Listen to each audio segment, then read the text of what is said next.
from the Detroit Free Press. I'm Brian Todd with today's voice briefing. It's Monday, October 20th, 2025. This is Christina Hall with the Detroit Free Press.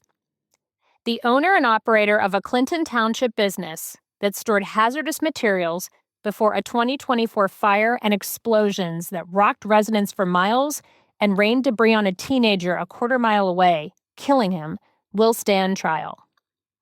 Nora Kesto of Commerce Township, owner of the former Goose Smoke Shop Select Distributors, was bound over to Macomb County Circuit Court on a charge of involuntary manslaughter in connection with the March 4, 2024 incident.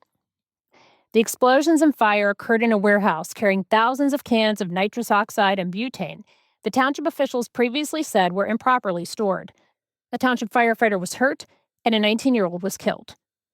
The judge expressed condolences to the teen's family before giving his ruling after a preliminary exam that occurred on and off since May. He said Kesto's inventory system wasn't that accurate, and there were up to 30 pallets of nitrous, over 70,000 pounds. He said Kesto knew these were hazardous materials, and the building Kesto was located in was not zoned for allowing this hazardous material. The judge said in Kesto's emails to Township's Director of Planning and Community Development that he wanted warehousing, but the director's response was that Kesto's proposed use was not a permitted use for the location. The judge said Kesto warehoused anyway. The business was a wholesale supplier of novelty items, phone accessories, and other merchandise to Discount and other retailers. Cleanup at the site was completed in January and cost about $1.3 million, according to the U.S. Environmental Protection Agency. For the Detroit Free Press, I'm Eric D. Lawrence. It's been months since a couple of key downtown streets in Northville were ordered to reopen, but the debate over the city's streets isn't over. This summer, a Wayne County Circuit Court judge ordered the end of seasonal street closures for East Main and North Center streets in response to a lawsuit by a group called Let's Open Northville, which raised concerns about impacts on traffic, parking, and the affected businesses. Judge Charlene Elder said in her ruling that the city can continue closing the streets for special events, but in a follow-up decision ordered the city to also end on-street dining in favor of the parking that had predated the closures. Closures were initially implemented in response to the COVID-19 lockdown period and eventually became seasonal.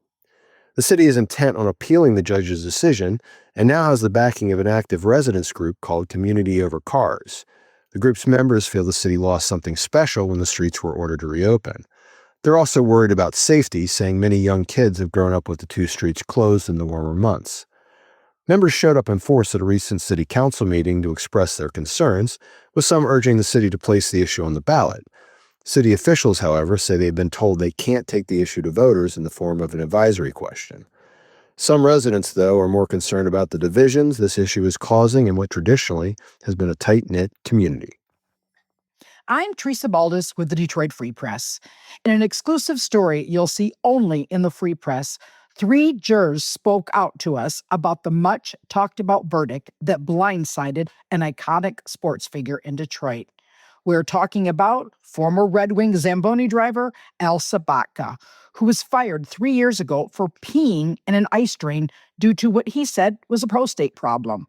He sued Olympia Entertainment over the firing, claiming the company canned him because of his age and used the peeing incident as an excuse. He was 68 when he was fired. The mostly young jury, however, ruled against him in a 5-2 vote this week, concluding that what he did was unacceptable workplace behavior and that the company had a right to fire him. Sabatka said he was devastated and stunned. His wife was outraged.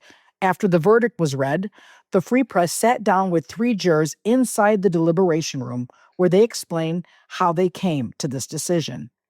2 of those jurors voted in favor of Al, concluding the company did him wrong. 1 voted against him, saying, as bad as he felt for Al, he didn't see enough evidence of age discrimination. For more on this exclusive story, please report to freep.com. Find more from the Detroit Free Press on freep.com. That's FREEP.com. Thanks for listening, and you'll hear more from us tomorrow.